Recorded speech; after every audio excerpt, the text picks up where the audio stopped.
Bismillahirrahmanirrahim. Assalamualaikum warahmatullahi wabarakatuh.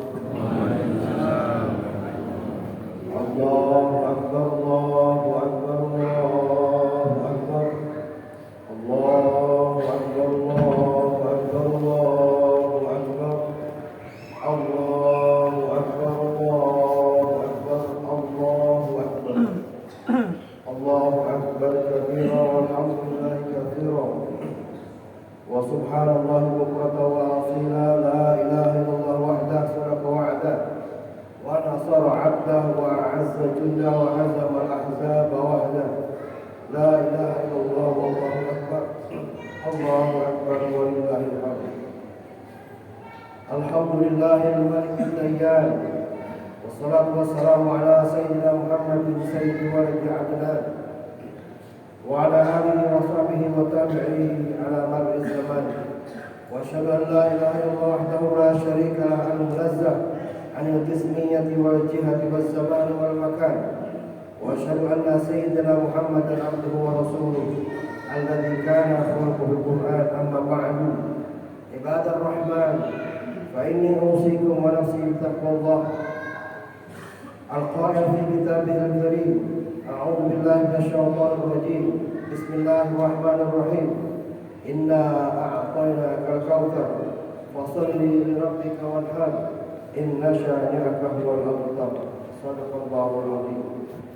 Ma'asyiral hadirin jamaah salat Idul Adha yang dimuliakan Allah Subhanahu wa taala.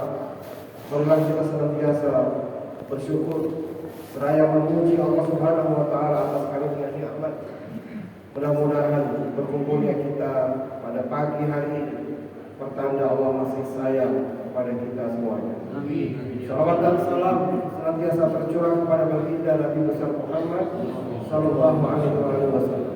Hadirin, pada kesempatan khutbah kali ini mari kita menapaktilasi perjuangan dan perjalanan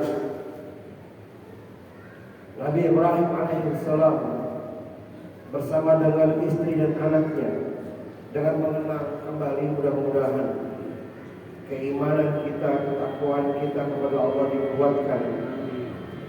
Itu Allah Subhanahu wa taala kemudian bisa kita dapatkan. Hadirin, perjalanan dan perjuangan keluarga Nabi Ibrahim dan istrinya Siti Hajar saat Allah menganugerahi mereka seorang putra yang sudah lama diinginkan, karena mereka berdua sudah lama tidak memiliki anak.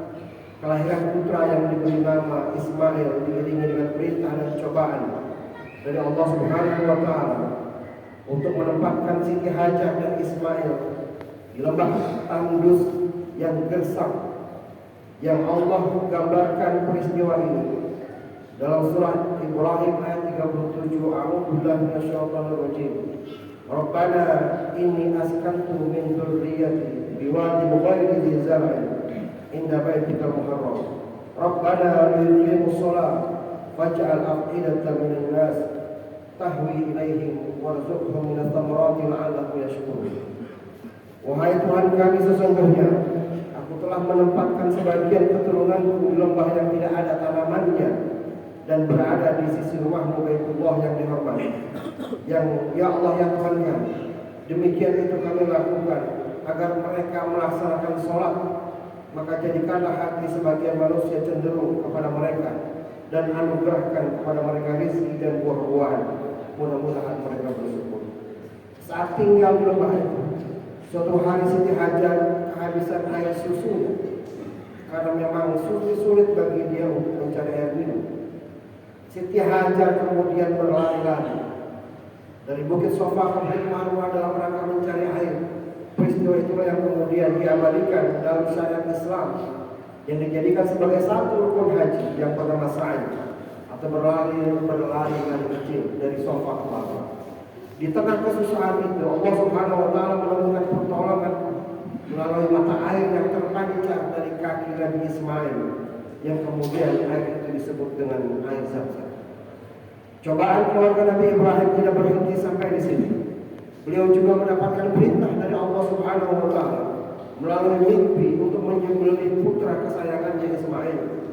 Perintah ini juga menjadi ujian keimanan dan ketakwaannya Nabi Ibrahim kepada Allah.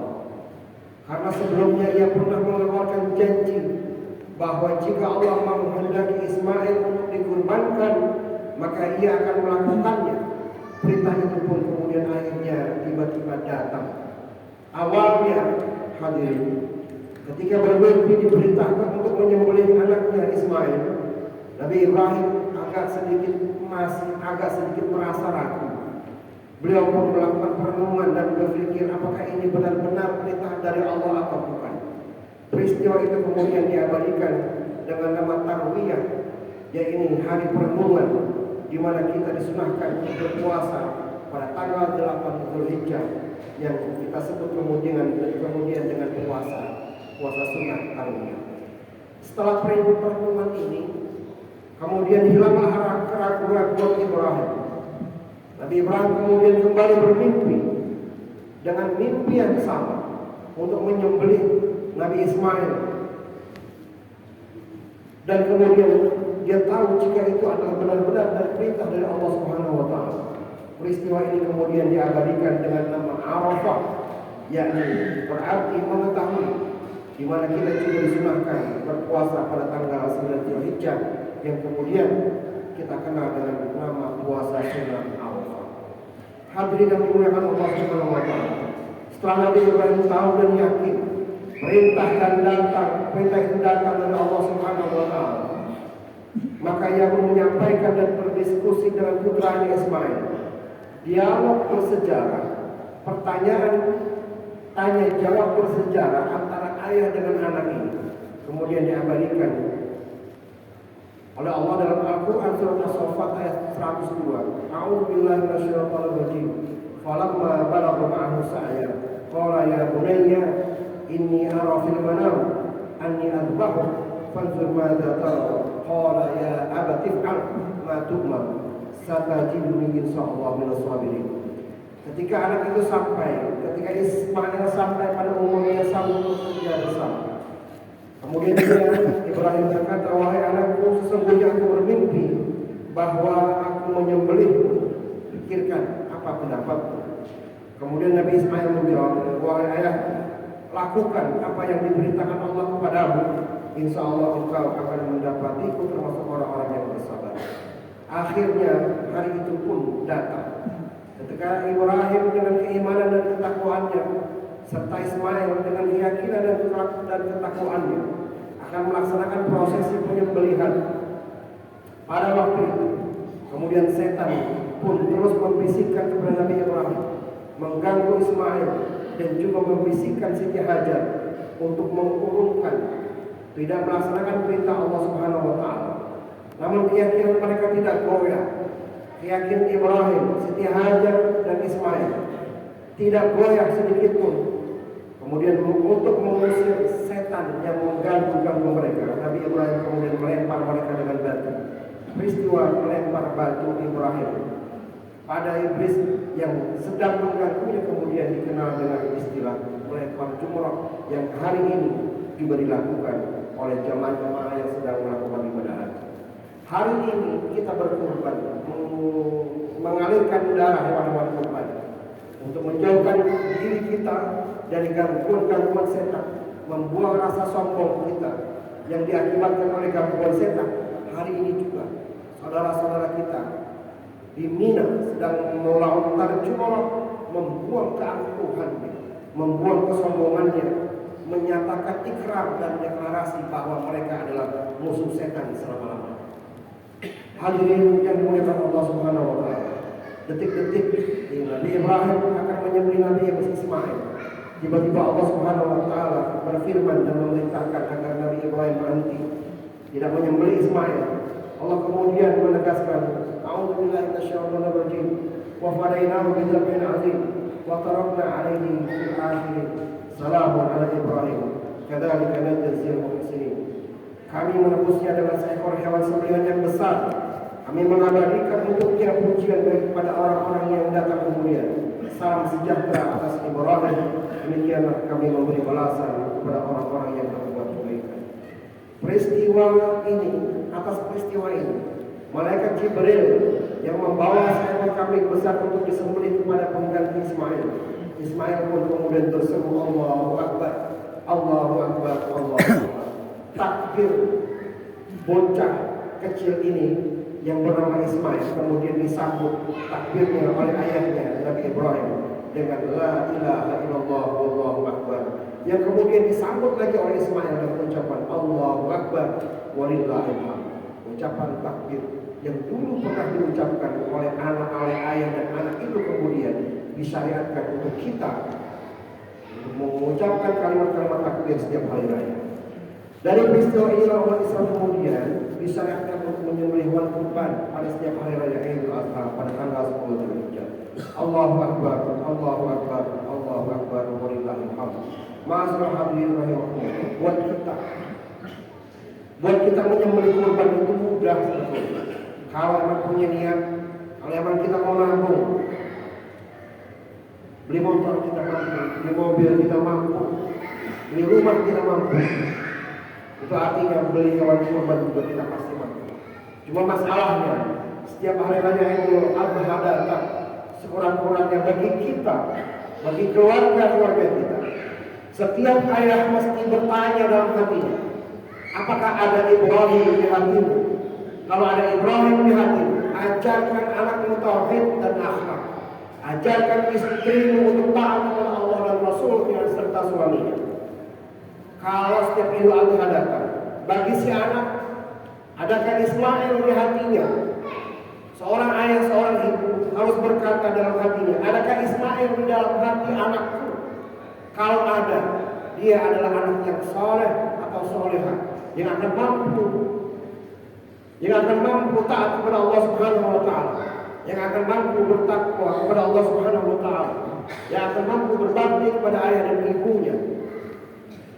Setiap hari raya Idul Adha datang, bagi setiap istri mestinya si istri bertanya, adakah Siti Hajar di dalam hatiku? Seorang suami mesti bertanya, adakah Siti Hajar di dalam hati istrimu? Jikalau ada Siti Hajar di dalam hati istrimu, maka dia insya Allah jadi istri yang solehah, yang taat kepada suaminya, taat kepada Allah dan Rasulnya, dan dia pasti bertanggung jawab untuk mendidik anak-anaknya. Ma'asyiral hadirin rahimakumullah. Allahu Akbar, Allahu Akbar, Allahu Akbar, walillahil hamd.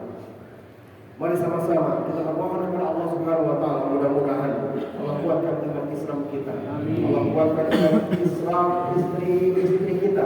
Allah kuatkan iman Islam anak-anak kita.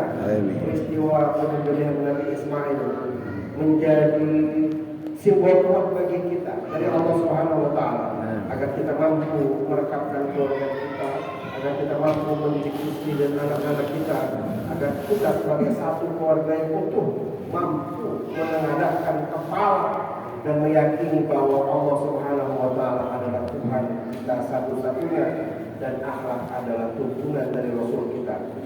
A'udzu billahi minasyaitonir rajim. Bismillahirrahmanirrahim. Wal 'ashr innal insana lafi khusr illa alladziina aamanu wa 'amilus shalihati wa tawassaw bil haqq wa tawassaw bis sabr. Barakallahu li wa lakum fil Qur'anil 'azim. Amin. Wa nafa'ani wa iyyakum bima fihi min al-ayati wa dhikril hakim. Amin. Wa taqabbalallahu minna wa minkum tilawatahu innahu huwal ghafurur rahim. Amin. Allahumma shalli ala sayyidina Muhammadin wa ala ali sayyidina Muhammad. Allahumma shalli ala sayyidina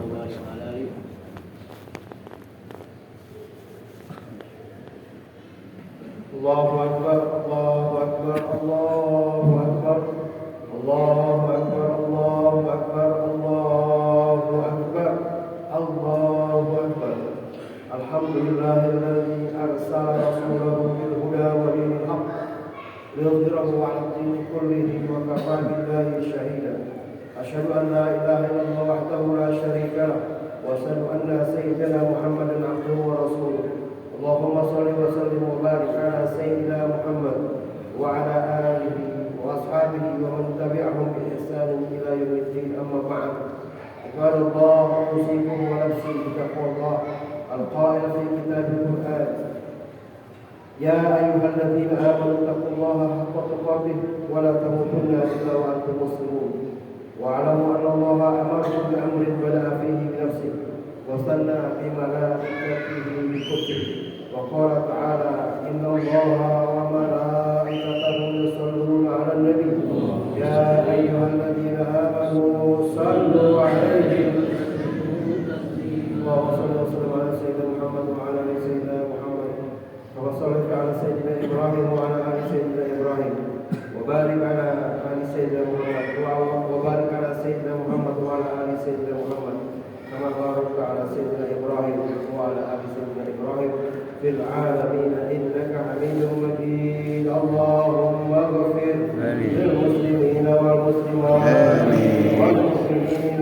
والمؤمنات الأحياء منهم والأموات اللهم أعز الإسلام والمسلمين وأذل الشرك والمشركين وانصر عبادك الموحدين وانصر من نصر الدين واخذل من خذل المسلمين ودمر أعداء الدين وأعز عبادك إلى يوم الدين اللهم ارفع عنا البلاء والوباء والفحشاء والمنكر والمحن والفتن ما ظهر منها وما بطن من بلدنا هذا إندونيسيا خاصة ومن بلاد فلسطين ومن بلاد المسلمين عامة يا رب العالمين ربنا آتنا في الدنيا حسنة وفي الآخرة حسنة وقنا عذاب النار من الله يقول بالعدل والإحسان وإيتاء ذي القربى وينهى عن الفحشاء والمنكر الله أكبر الله أكبر السلام عليكم ورحمة الله وبركاته